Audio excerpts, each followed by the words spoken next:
Hello guys, Saraswati classes में आपका स्वागत है। किसी भी टेक्निकल प्रॉब्लम की वजह से कल हमारी वीडियो अपलोड नहीं हो सकी, उसके लिए सॉरी। लेकिन आज हम अपने टॉपिक को कंटिन्यू रखेंगे। हमारा टॉपिक है अर्थमेटिक प्रोग्रेशन, जिसे समांतर श्रेणी कहा जाता है। क्लास 10th का पार्ट नंबर 5 समांतर श्रेणी आज हुई हमारी। इससे पहले 4 पार्ट हो चुके हैं। जिन स्टूडेंट्स ने पहले 4 पार्ट नहीं देखे तो सबसे पहले वो उन 4 पार्टों को देखें, क्योंकि बेसिक नॉलेज और इससे पहले की एक्सरसाइज उन्हीं पार्टों में दी गई है ना। क्लियर सी बात है। तो चलिए अपने टॉपिक को आगे कंटिन्यू करते हुए, उसमें हमने क्वेश्चन नंबर बोल सकते हैं एक्सरसाइज नंबर 5.2 एक्सरसाइज 5.2 और क्वेश्चन 14 हो चुके थे। आज क्वेश्चन नंबर 15। तो देखिए क्वेश्चन नंबर 15 क्या कहता है। क्वेश्चन नंबर 15 कह रहा है कि एन के किस मान के लिए दोनों समांतर श्रेणियां, इसमें 2 समांतर श्रेणी हैं। पहली ए पी मैं यहाँ पे लिख देता हूँ 63, 65, 67 एंड सो ऑन। और दूसरी समांतर श्रेणी दे रखी है 3, 10, 17 एंड सो ऑन के एन वे पद बराबर होंगे। ठीक है ना। इस क्वेश्चन में कह रहा है कि एन के किस मान के लिए दोनों समांतर श्रेणी फर्स्ट ये है और दूसरी समांतर श्रेणी के एन वे पद बराबर होंगे, है ना। तो देखो, मैं रोजाना आपसे बोलता हूँ कि अपना मैथ नोटबुक पेन अपने पास रखें, क्योंकि मैं जो कुछ भी लिखा रहा हूँ, जो कुछ भी बता रहा हूँ, वो सब कुछ नोट करना है आपको, है ना। ठीक है। अब देखिए, यहाँ से हम निकालें फर्स्ट, ये हमारे फर्स्ट समांतर श्रेणी है ना, सबको दिखाई दे रहा होगा। ये हमारी फर्स्ट समांतर श्रेणी है। यहाँ सॉल्व करें हम, तो यहाँ पे पहली ए पी की बात कर रहे हैं, उसमें ए इज इक्वल टू कितना है 63 है। डी इज इक्वल टू कितना है 65 माइनस 63 इज इक्वल टू कितना है 2 है। क्लियर सी बात है। अब इस समांतर श्रेणी के लिए एनवा पद फाइंड आउट करें, तो एनवा पद क्या होगा A plus n minus 1 into d, इतना ही तो होगा। ठीक है। ए कितना है 63 प्लस एन माइनस 1 और डी कितना है 2। ठीक है ना। क्लियर सी बात है। तो इसे सॉल्व करेंगे हम 63 टू एन माइनस के 2, तो ये हो जाएगा हमारा यहाँ से क्लियर 61 प्लस के 2n एन वा पद। क्लियर है। टर्म्स ऑफ एन कितना हो जाएगा, इतना हो जाएगा। ठीक है ना। अब दूसरी एपी की बात करें हम, दूसरी एपी की बात करें तो वहाँ से दूसरी एपी में ए बराबर कितना है 3 है, दिखाई दे रहा है ना। ए बराबर कितना है 3 है। डी इज इक्वल टू निकालें तो 10 माइनस के 3 इज इक्वल टू कितना हो जाएगा 7। अब दूसरी समांतर श्रेणी के लिए एनवा पद निकालें, क्योंकि उसमें दे रखा है, क्वेश्चन में पूछा है कि दोनों के एनवा पद बराबर हैं, तो दोनों के एनवा पद निकालें। तो A plus n minus 1 into d कितना है 7। वैसे सॉल्व करेंगे हम तो 7n माइनस 7 और ये हो जाएगा माइनस 4 प्लस के 7 है। क्लियर सी बात है ना। हम इसको इस टाइप से भी लिख सकते हैं 7n माइनस के 4। अब क्वेश्चन में कह रहा है कि दोनों के मान बराबर होने चाहिए, है ना। तो मान बराबर होने चाहिए, तो इक्वेशन फर्स्ट से मान लें हम, इक्वेशन सेकंड से मान लें, तो यहाँ लिख दूँ by equation first and second. Clear सी बात है। दोनों इक्वेशन को मैं इक्वल में लिख देता हूँ, तो ये हो जाएगा हमारा 2n is equal to 7n minus 4। Clear है ना, समझ में तो आ रहा होगा। और यहाँ से हम इसका पक्षांतर करते हैं, सॉल्व करेंगे, तो ये हो जाएगा 65 इज इक्वल टू 5n और n इज इक्वल टू निकालें 30। कहने का मतलब ये हुआ कि यहाँ पे 13वां पद होगा, 13वें पद के टर्म्स होंगे वो कैसे होंगे, इक्वल होंगे। 13वें पद के टर्म्स होंगे वो कैसे होंगे, इक्वल होंगे। ठीक है ना। तो समझ में आया होगा। ठीक है। तो क्वेश्चन नंबर आगे की तरफ हम चलते हैं। क्वेश्चन नंबर 16 देखिए। क्वेश्चन नंबर 16 बोल रहा है कि वह समांतर श्रेणी मान अर्थमेटिक प्रोग्रेशन फाइंड आउट करनी है हमें, जिसका तीसरा पद 16 है। तीसरा पद मैंने आपको क्या बताया कि अगर उसमें बोले तीसरा पद चौथा पद, तो मैं तीसरा कह रहा है, तो A plus 2d is equal to कितना है 16, है ना। ठीक है। और सातवां पद पांचवें पद से बाहर अधिक है। ठीक है, समझने की कोशिश करना। कह रहा है, चाहता है कि जिसका तीसरा पद 16 है और उसी समांतर श्रेणी का सातवां पद पांचवें पद से बाहर अधिक है। ठीक है ना, तो देखिए पांचवा पद 12 अधिक। ठीक है, हम देखिए इस क्वेश्चन को किस टाइप से सॉल्व करते हैं। देखिए सातवां पद पांचवें पद से, सातवां पद पांचवें पद से, अगर हम इक्वेशन फर्स्ट मान लें ऐसे, अब वो कह रहा है उसके अनुसार चलें। इसका सातवां पद मतलब a + 60 सातवां पद पांचवें पद से, मतलब पांचवें पद से कितना अधिक है, 12 अधिक है। आया सब होगा ना समझ में कि सातवां पद पांचवें पद से कितना अधिक है, 12। इसे सॉल्व करेंगे तो 60 पांचवा मतलब a + 4d + 12 है ना, ए से ए कैंसिल हो जाएगा तो 2d = 12 और d को निकाला यहाँ से तो ये हुआ 6। और d का मान हमारे पास में कितना आया, 6। तो d का मान हम कहाँ पे रख दें, इक्वेशन नंबर फर्स्ट में रख दें। तो d का मान इक्वेशन फर्स्ट में पुट करने पर, क्लियर है ना। अगर इसका मान पुट करेंगे वहाँ पे तो कितना होएगा हमारे पास, चलो यहाँ लिख देता हूँ। इक्वेशन फर्स्ट कितना है, 2d = 16 है ना। तो ए का मान कितना है हमारे पास में, यहाँ से समांतर श्रेणी में ए कितना है, देखिए ए कितना है, तो ए तो निकालना ही हमें, यहाँ से ए तो निकल जाएगा ना। ठीक है, तो देखो a + 2d का मान कितना है, 6 = 16। ये हुआ 16 - 12 = 4। तो हमारे पास में a की वैल्यू भी आ गई और d की वैल्यू भी आ गई, दोनों वैल्यू हमारे पास में है ना। तो देखिए आगे सॉल्व करते हैं इसे। वो क्या कह रहा है, तो समांतर श्रेणी पूछा है, तो सीधी सी बात है। तो उसमें समांतर श्रेणी के लिए आपको बताया था, क्या बताया कि जो पहला पद होता है, पहला पद उसे वो क्या होता है, ए, है ना, क्या होता है ए। जो दूसरा पद होता है वो क्या होता है, a + d। और जो तीसरा पद होता है वो क्या होता है हमारा, a + 2d। और जो चौथा पद होता है वो क्या होता है, a + 3d होता है ना। इसी टाइप से ये आगे चलता जाता है। अब देखिए पहला पद कितना है, a है, तो a की वैल्यू कितनी है, 4। तो कहने का मतलब u का पहला पद तो 4 होगा, सीधी सी बात है। दूसरा पद कितना होगा, a + d। तो a कितना आया हमारा, 4, d कितना आया, 6, कितना हो जाएगा, 10 है ना। तीसरा पद कितना है हमारा, तीसरे के लिए 4 + 2 × d कितना है हमारा, 6। तो ये हो गया 6 × 2 = 12 और 4 16। और यहाँ से इसे सॉल्व करेंगे तो ये हो जाएगा हमारा a की वैल्यू 4 + 3 × d के मान 6, ये हो जाएगा 20। तो हमने देखा कि हमारी जो EP आई वो निकल के 4 10 16 22 एंड सो इसी प्रकार से आगे चलती हुई जाएगी। क्लियर सी बात है, यहाँ तक समझ में आया होगा। ठीक है, ओके। अब देखिए क्वेश्चन नंबर 17 हम आगे की क्वेश्चन को सॉल्व कर दें। क्वेश्चन नंबर 17 ये क्वेश्चन कहता है कि समांतर श्रेणी 3 8 13 3 8 13 में 3 8 13 एंड सो 2 5 3 में अंतिम पद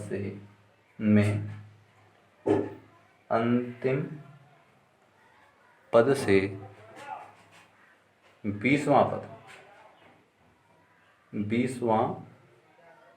पद फाइंड करना है। 20वां पद क्या करना है, हमें फाइंड करना है। तो देखिए इस टाइप से हम सॉल्व करेंगे इस क्वेश्चन को। तो देखिए 3 8 13 डेट इज 253 में अंतिम पद से 20वां पद हमें फाइंड करना है।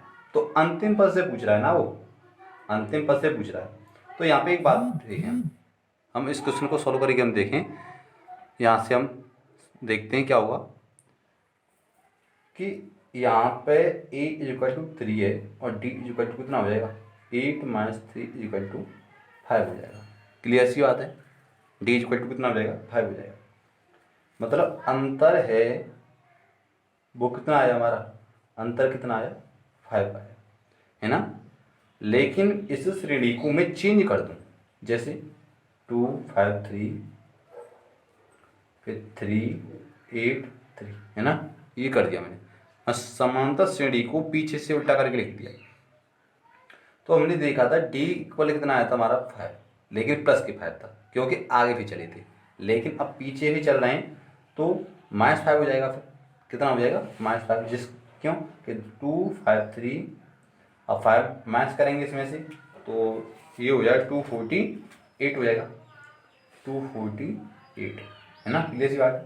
तो उसके बाद में इसमें से फिर माइनस करेंगे 5 तो 243, इस टाइप से चलेगा, इस एपी को इस टाइप से चलाएंगे, है ना। तो देखिए अब भी जो डिफरेंस है वो भी कितना, अब भी कितना है 5 का, है ना, 5 है। तो हमारे क्वेश्चन पे कोई इफेक्ट नहीं पड़ा, इससे हमने उल्टा कर किया है। समझ में आया क्यों किया है? क्योंकि यहाँ से वो कह रहा है कि आगे से चलें 3 8 13 253, तो हमारा अंतर कितना है 5 का है। लेकिन इस श्रेणी को हमने चेंज कर दिया, फिर भी तो अंतर वो हमारा 5 का रहा है ना, समझ में आ रहा होगा ना, फिर भी हम अंतर कितना रहा 5 का। ठीक, क्लियर सी बात है। तो अब ये हमारा क्वेश्चन सॉल्व हो जाएगा इनसे। तो पता चला हमें ए का मान 253 हो गया, डी का मान यहाँ से हमारा 248 - 253 इज टू ये हुआ -5। क्लियर सी बात है, इतना हुआ, यहाँ तक समझ में आएगा। अब वो कह रहा है कि 20वां पद बताना है, वो अंतिम से कह रहा था 20वां पद, अब श्रेणी हमने चेंज कर दी तो अब प्रारंभ से 20वां पद हो जाएगा ना, तो सीधा कहें कि 20वां पद, तो कितना हो जाएगा a + 19d, और a कितना है हमारे पास 253, 19, डी का मान कितना है हमारे पास में -5। क्लियर है। तो 253 और ये हो गया 19 5 जा 95, और इसे सॉल्व करेंगे तो 158, यही हमारा क्या हुआ आंसर हुआ। समझ में आया हुआ ना सभी के? ठीक है, चलो आगे चलते हैं। आगे का क्वेश्चन देखिए। अब देखिए क्वेश्चन नंबर हमारा है 18। क्वेश्चन नंबर 18 क्या कहता है? देखिए क्वेश्चन नंबर 18 कह रहा है कि किसी समांतर श्रेणी के चौथे और आठवें पदों का योग, चौथे पद, तो चौथा पद क्या हो जाएगा a + 3d, चौथे पद, और आठवें पद, आठवां पद हो जाएगा a + 7d, है ना। वो कहना क्या चाह रहा है कि आठवें, चौथे और आठवें, तो चौथा पद a + 3d, आठवां पद a + 7d, इनका योग है, इनका जो सम है वो कितना है 24 है। क्लियर सी बात है। मैथ अपने पास में रखिएगा, है ना, मैथ अपने पास में रखिए, क्योंकि क्वेश्चन समझ में आए। मैं क्वेश्चन लिखता नहीं हूँ, मैं क्वेश्चन कराता हूँ सीधा, तो मैथ अपने पास में, अगर मैं क्वेश्चन लिखूँ यहाँ पे तो बहुत टाइम वेस्ट होगा। ठीक है, अब देखिए, तथा छठवें और दसवें, तो छठवां पद कितना हो जाएगा, यहाँ से हम देखें a + 5d हो जाएगा ना, क्लियर सी बात है। और 10वां पद कितना हो जाएगा, 10वां पद a + 9d, इन दोनों का जो सम है, इन दोनों का सम कितना हो जाता है 44 हो जाता है। तो ये बोल रहा है कि समांतर श्रेणी के प्रथम 3 पद ज्ञात करो, फर्स्ट 3 टर्म्स हमें फाइंड आउट करनी। क्लियर सी बात है। तो देखिए यहाँ से हम इन क्वेश्चनों को सॉल्व करें कि यहाँ बोल रहा है कि दोनों का सम 24 है, तो a + 3d + a + 7d equal कितना है 24 की, है ना। क्लियर सी बात है, इक्वल कितना हो जाएगा 24 की, और यहाँ से हम इसको सॉल्व करेंगे तो 2a + 10d = 24, इतना हुआ 2a + 7d, sorry 10d equal कितना हो जाएगा 24। क्लियर सी बात है, ठीक है। अब देखिए आगे, इसमें से हम क्या करें, 2 कॉमन आ रहा है ना इसमें से, तो 2 कॉमन ले लिया, तो ये हो जाएगा a + 5d = 24, और यहाँ से इसे कैंसल आउट हो जाएगा, तो ये हो जाएगा a + 5d = 12। क्लियर है ना, समझ में आया होगा। अब इक्वेशन फर्स्ट हुआ है। अब देखिए हम इससे क्वेश्चन को यहाँ पे सॉल्व आगे करते हैं। एक इक्वेशन हो जाएगा। अब दूसरा कोई इक्वेशन कहता है, दूसरी बात कहता है कि 5वां पद मतलब a + 5d + a + 9d equal कितना हो जाता है 44, सॉरी, है ना। तो यहाँ सॉल्व करें इसे तो 2a प्लस ये हो जाएगा 14d 44, और यहाँ से भी कैंसिल आउट करें हम 2 कॉमा लेकर के, तो ये हो जाएगा 7d equal to 22। Equation number second. Clear सी बात है, समझ में आ रहा होगा। ठीक है, अब इक्वेशन फर्स्ट में से इक्वेशन सेकंड को माइनस करें। बोले equation first minus equation second, तो हमें इससे वैल्यू फाइंड आउट होगी डी की। जैसे किस प्रकार से देखो कि a प्लस 5d इक्वल कितना है 12 है, और दूसरा निकालें a प्लस 7d इक्वल कितना है 22। माइनस करें तो यहाँ पे माइनस, यहाँ पे माइनस, यहाँ पे ये कैंसिल आउट हो जाएगा। क्लियर सी बात है, समझ में आ रहा होगा ना। ये हो जाएगा माइनस के 2d इक्वल माइनस के 10, और d निकल आएगा यहाँ से 5। d का मान आया। अब d का मान जो आपको अच्छा लगे उसमें रख सकते हैं, इक्वेशन फर्स्ट या सेकंड में। तो मैं यहाँ लिखता हूँ d का मान इक्वेशन फर्स्ट में पुट किया मैंने, है ना।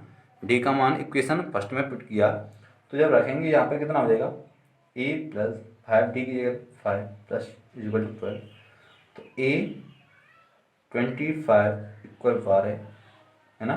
और इसे सॉल्व करेंगे तो इधर जाएगा माइनस का, तो ये माइनस के 13 हो जाएगा। तो a की वैल्यू कितनी आई, a इक्वल माइनस के 13, है ना। अब देखिए आप समझ सकते हो कि क्वेश्चन में अब आगे क्या होने वाला है। तो इसमें पहला क्वेश्चन बोलता है वो इसके प्रथम पद, तो फर्स्ट टर्म्स कितना होता है ए, तो हमारा ही सेकंड टर्म्स क्या होता है ए प्लस डी, और थर्ड टर्म्स कौन सा वाला, थर्ड टर्म्स है ना। ये कितना हो जाएगा ए प्लस 2d। क्लियर सी बात है ना, समझ सकते होंगे। तो इक्वल माइनस के 13, सेकेंड टर्म्स कितना हो जाएगा माइनस के 13 प्लस डी, और डी कितना आया 5, तो ये हो जाएगा हमारा माइनस का 8, है ना। यहाँ से निकालें माइनस के 13 प्लस 2 इंटू डी कितना आया 5, ये हो जाएगा माइनस के 3। तो हमारी जो बोल सकते हैं ए पी है, तो वो हो जाएगी माइनस के 13 माइनस के 8 माइनस के 3 एंड सो, क्योंकि हमने 3 निकाले, उसमें 3 क्वेश्चन पूछने ही बोला है ना। 3 क्वेश्चन की का है, हम आगे स्टेप से आगे भी सॉल्व कर सकते हैं। 4वां पद, 5वां पद, 6वां पद, है ना। क्लियर सी बात है, समझ में आ रहा होगा ना सभी के। ठीक है, अब देखिए अगला क्वेश्चन। अब देखिए क्वेश्चन नंबर 19 क्या कहता है। क्वेश्चन नंबर 19, ठीक है। देखिए हमें इस एक्सरसाइज को आज कंप्लीट कर लेंगे। क्वेश्चन नंबर 19 क्या कहता है कि सुब्बाराव ने 1995 में 5000 के मासिक वेतन पर, मतलब 5000 के मासिक वेतन पर कार्य किया, और एवरी वर्ष मतलब एवरी ईयर 200 की वेतन वृद्धि कर लेता है, तो किस वर्ष में उसका वेतन 7000 हो जाएगा। देखिए क्लियर सी बात है, सिंपल क्वेश्चन है। जब वो क्वेश्चन में कह रहा है कि 1995 कितना 1995 में कितने रुपये से स्टार्ट किया उसने, 5000 से स्टार्ट किया। क्या किया, 5000 से स्टार्ट किया। क्लियर सी बात है, ठीक है। अब देखिए 5000 से स्टार्ट किया है ना, 5000 से स्टार्ट किया है। अब वो कहता है कि प्रत्येक वर्ष में 200 रुपये की वृद्धि हो जाती है। तो जब 1995 में 5000 किया था, अगले साल में कितना हो जाएगा वृद्धि, 2000 रुपये बढ़ जाएंगे, 5200 हो जाएंगे। अगले साल में कितना हो जाएगा, फिर 200 बढ़ जाएंगे, 5400 रुपये हो जाएंगे, है ना। क्लियर सी बात है। फिर आगे चलेंगे हम, तो ये इसी टाइप से बढ़ते हुए जाएंगे। तो हमारे पास में एक सीरीज आ गई 5000, 5200, 5400, 5600 एंड सो, है ना। लेकिन वो यही कहना चाह रहा है कि 7000 रुपये हैं उसके कितनी सालों में हो जाएंगे। तो पता है हमें फॉर्मूला होता है n पद equal a plus n minus 1 into, और जो n पद कितना करना हमें 7000, तो 7000 एक कितना है 5000, n तो माइनस n निकालना ही है, और t कितना हो जाएगा दोनों के, इन दोनों के मध्य में, इन दोनों के मध्य में 200 रुपये हो जाएगा ना। क्लियर सी बात है, तो 200 रुपये हो जाएगा। अब देखिए 200 रुपये हो जाएगा। तो सॉल्व हम किस टाइप से करेंगे इस क्वेश्चन को, देखिए हम आगे करते हैं इसे। हाँ तो ये हुआ, इधर लेके आएंगे इसे, ये तो 2000 रुपये है ना, 5000 रुपये इधर लेके आए तो 2000 रुपये हो जाएगा इक्वल। यहाँ से करें हम इसे, ये हो जाए n-1 और 200 है ना, 2 0 2 0 कैंसिल, 2 से हुआ 10 बार, तो ये हुआ 10 इक्वल n-1 और n इक्वल हो गया यहाँ से 11। तो मतलब 11 साल में 7000 रुपये हो जाएंगे, ठीक है ना। 11 साल में कितने हो जाएंगे, 7000 रुपये, ठीक है। इसी टाइप से क्वेश्चन नंबर बी, थोड़ा जल्दी करते हैं क्वेश्चन को, इसी टाइप का है। जो बोल रहा है, रामकली ने किसी वर्ष के प्रथम सप्ताह में 5 रुपये की बचत की और फिर अपनी साप्ताहिक बचत में 1.75 बढ़ाती है, तो एनवें सप्ताह में उसकी साप्ताहिक बचत, सेम क्वेश्चन ही है, एनवें सप्ताह में कितनी होती है, एनवें सप्ताह में बचत कितनी है उसकी, एनवें सप्ताह में 20.75 है ना, 75, क्लियर सी बात है, ठीक है, इतनी ही बचत है। अब 5 रुपये की बचत की और फिर अपनी साप्ताहिक बचत में 5, तो देखो पहले में 5 है, फिर उसमें 5 में 1.75 बढ़ा दी गई, मतलब 1.75 बढ़ाया, 5 बढ़ाया तो कितना हो गया 6.75, फिर उसमें 1.7 बढ़ाया तो 8.50, इसी प्रकार से आगे चलते आए, क्लियर सी बात है। तो देखिए हमारे पास में ए तो 5 हो गया, डी हो गया कितना 1.75 हो गया, क्लियर सी बात है, और ए एन जो अंतिम एन पद है कितना हुआ इतना, तो हम फॉर्मूले, इसी फॉर्मूले से यहाँ पर ये रहा, इसी फॉर्मूले से सॉल्व करते हैं, तो ये हो जाएगा 20.75 और 20.75 इक्वल ए कितना है 5 प्लस एन सॉल्व करना है, एन निकालना है, इंटू 1.75, क्लियर सी बात।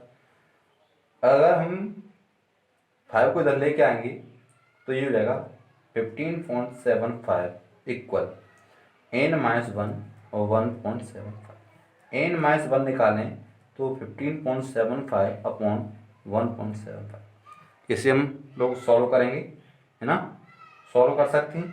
तो देखिए पॉइंट से पॉइंट आउट, और ये हो जाएगा, इससे हम इसे सॉल्व करेंगे 9 5 9, तो कितनी बार जाएगा डिवाइड 9 बार, तो n इक्वल इधर ले जाएंगे इसे, तो n का मान कितना होगा 10, मतलब ये हुआ कि 10वीं डेट में 10वें सप्ताह में उसकी जो वैल्यू है 20.75 हो जाएगी, क्लियर सी बात है।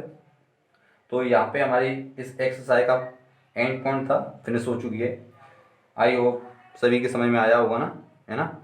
और फिर भी किसी को दिक्कत है तो कमेंट बॉक्स में कमेंट करके वो कुछ सॉल्यूशन दे सकते हैं, ठीक है ना।